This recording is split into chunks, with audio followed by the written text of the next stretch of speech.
Guys, welcome back to Project 360 Part 3. We're gonna go ahead and jump inside the car, and we're gonna go ahead and take off the carpet there and some of the trim pieces, and we're gonna go ahead and take that service plate or service inspection port or panel off so that we can get at the timing belt covers and kind of see what we're facing here. Let's jump right into it.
You might have seen the exhaust cam gears. They don't have the green dot, so they are not the updated variators. But that does kind of put a little snag in some progress here because I didn't order those. I didn't order them for a reason. I wasn't sure if I was gonna need them, and it's one of those things where once you order them, you can't really return them. So we're gonna order those. There's also some bolts for one of the tensioners the mounting bolts that have to be replaced as well. That's part of the recall. Or, well, campaign, I guess you could call it. So let me show you real quick what I'm talking about in terms of the exhaust cam variator. So let me get in here. All right, so here is the exhaust cam, okay? Right here, cam gear or sprocket. Right here, there should be a green dot, okay? There should be a green dot right there. And there isn't one. There's not one on the other side as well. Also, these bearings that you can see, these tensioner bearings, are gnarly. All the grease is popping out of them. And these are the original tensioners, it looks like. A lot of this stuff is pretty filthy in here. You can see underneath the cam sprockets over here, there's oil, so the cam seals are leaking a little bit. That could also be the valve cover gaskets as well. It could be one of the two, but point is, it's a mess. We gotta clean it up. What I think we're gonna do in the meantime, while I put those on order and wait for that stuff to come in, is I've already replaced the oil filter when I took the intake manifold off. What I'm probably gonna do next is pull out the coils on both sides and then take off covers on the back. What you do is you rotate the motor over and you can line up scribes or markings on the camshafts with the what you'll see there on the cam caps on the end there. So that was done by the factory. They do that, they scribe them. They're kind of crappy, they're not perfect. Sometimes you get some good ones, sometimes they look off a little. We'll take those off and we'll take the valve covers off and we'll clean and take the gasket material off as much as we can so that that's all prepped, and I'll probably put some shop towels or something over those cylinder heads so that we can keep the junk out. And then we'll try to go ahead and start doing like the, maybe the heat exchanger and the water pump. Those are easy things to do since we have it in the state that we do right now. And probably pulling off these intake gaskets here where I've got these paper towels stuffed in the intake ports. Maybe I can take off those intake gaskets, clean that all up and get that prepped and ready, and then stick some, clean paper towels back in there so that everything's ready to go. So when we take this big monster, once we're done rebuilding and doing all this, we can stick this thing back on there without much issue. think I might actually change the order I do this stuff in. As you can see here, the car is up on ramps, right? So if the car's up on ramps, everything is slanted this way, which means I should be able to, if I take the water pump off, I should be able to drain some of the coolant kind of out of the block on the top half side of things, so to speak. And I should also be able to get at this heat exchanger here and take that out. And hopefully most of that coolant, when I pull the water pump off, will just drain out into the drain pan I have under the car. We'll go ahead and pull that water pump off from the inside through the access panel on the inside of the car, and we'll kind of let that all drain out. Makes sense probably to do the heat exchanger at that point and then go to the valve covers and the probably the coils and stuff. So let's jump on that.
All right, guys, so I got it out. Water pump has been reinstalled. It's torqued down. I've got the heat exchanger removed, as you can see here. I've kind of put some paper towels in there to try to sop up some of the coolant. The gearbox lines are off of the heat exchanger. Here's what it looks like real quick. I don't know if we're gonna be able to see inside or not.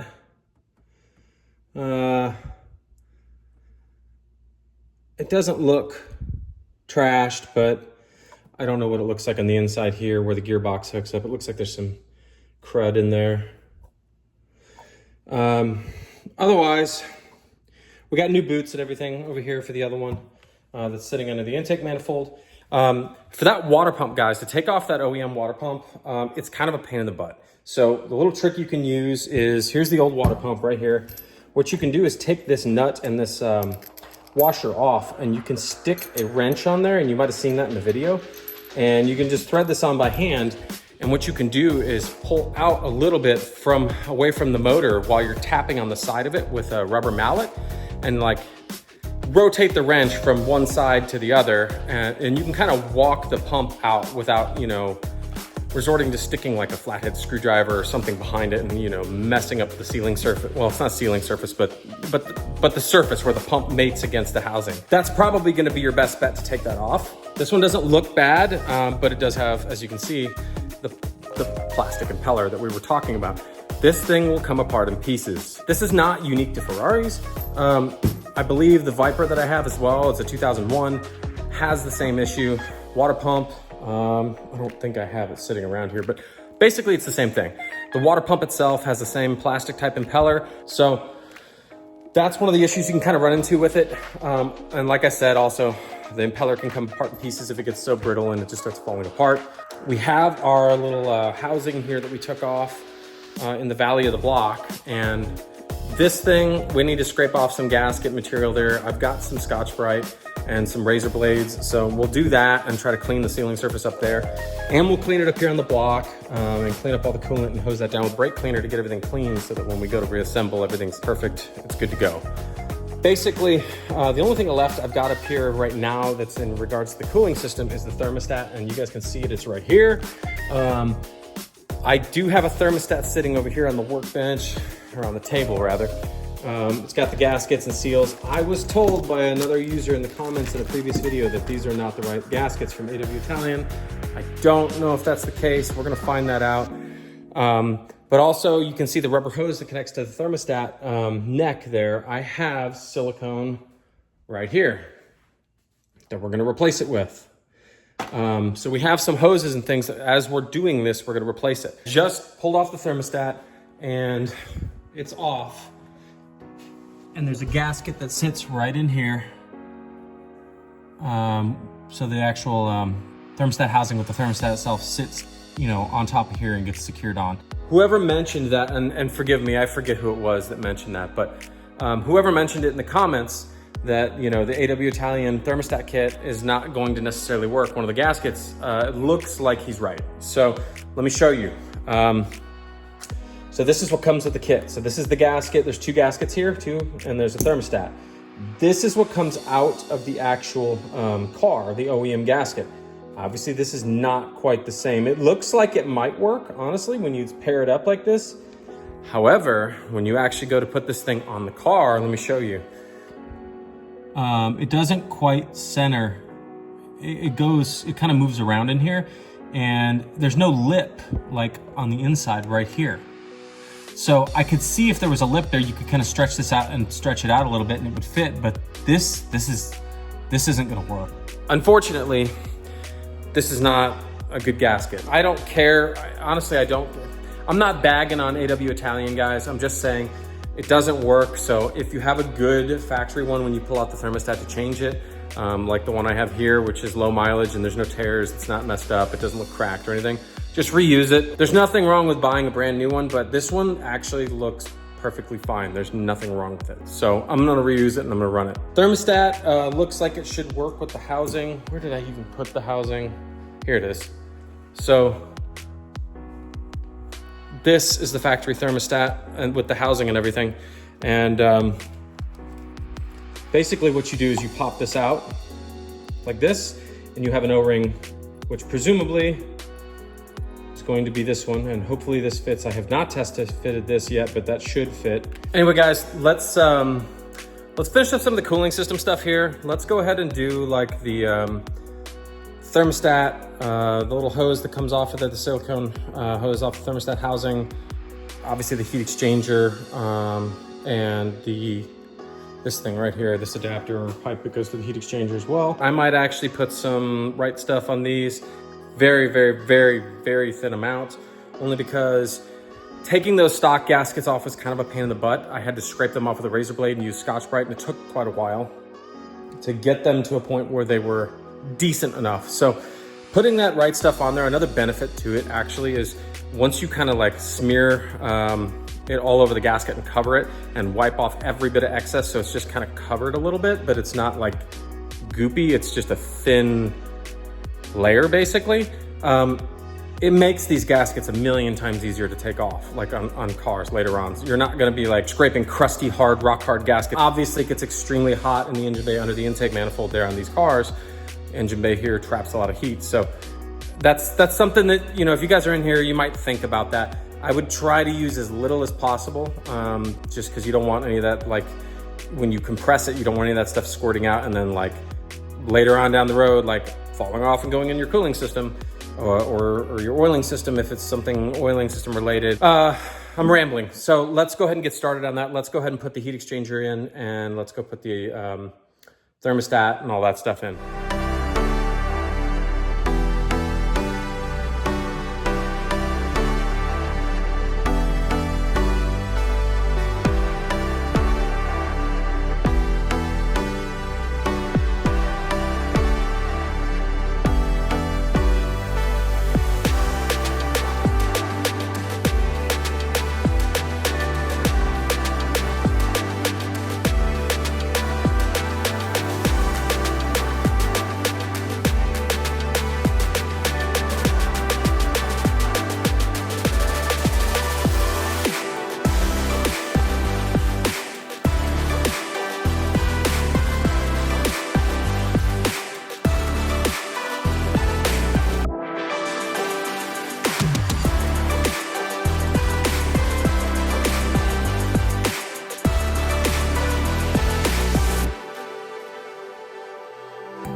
got it all taken apart. Valve covers are over here on the table next to the intake manifold. We've got the end caps off as well, all the coils, injectors, and everything.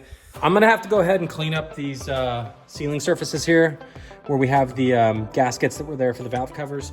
I'll have to do that so that they're ready for the next video. Also, you can see there are seals right here for where the spark plug tubes are. And those generally come off with the valve covers. Well, normally they're supposed to sit in there in that groove, but they're probably still stuck on this valve cover here. Let me see. Yes, they are indeed still there. We're gonna have to replace those as well. We can't do any of that stuff, obviously, because we gotta do the timing belts, and in order to do the timing belts, camshafts have to come out for the exhaust sides at least, at a minimum, so that we can go ahead and take those variators off and replace those with the updated ones. Also, we're probably gonna end up pulling out the intake cams here as well, because we need to do the cam seals as well. So all of them need cam seals. We might get away with just loosening the cam caps here, these, and just popping the cams out, sliding the cam seal off of it, sliding the new one on, setting it back in place, and then lining it up back here with the marks on the cam cap and on the camshaft itself.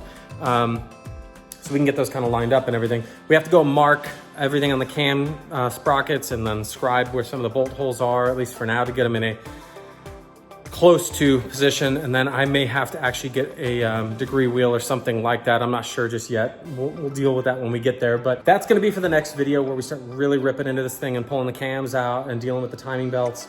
That's pretty much the major hurdle at this point, what's left with this thing. And then it's pretty much, once that's all done, it's really kind of reassembling, at least as far as the engine bay goes. Also, what's really cool, another thing, is I found some measurements online for a tool, and we're gonna use this. Now, this is a 3D printed version of it, which is not really gonna help us much, but this fits over the end of the variator so that we can go ahead and take it loose from the camshaft when we have the cam in a vise. I have to obviously have this printed or machined out of like 304 stainless or something like that, because obviously PLA is not really gonna work. The only reason I printed this was just so that I could test fit it and see if it actually fits and it lines up. So I might actually make those available. So if any of you guys are changing out variators like I am, I can probably sell those at some point once I get mine back together and I test it all out and make sure it works really well as far as a tool goes. I don't wanna sell you guys something that doesn't work or breaks after being used once. Let me run it through and see if I can get it to work pretty well, and then we'll see where that goes. I might throw those up on the channel, and, in a link or something for you guys to buy them if you want them. That's gonna wrap it up for this one, guys. We got a lot more for the next video, but we're still waiting on those variators, like I said, so we can't really do a whole heck of a lot, until we get those parts. But guys, if you like this stuff, please like, subscribe, throw some comments down below. It's always good to hear feedback from people and kind of see if they like this stuff and if they like what I'm covering. If you guys got questions, obviously throw those in there too. I'll see what I can do. I'll do my best to try to answer those, but I guess I'll see you guys next time.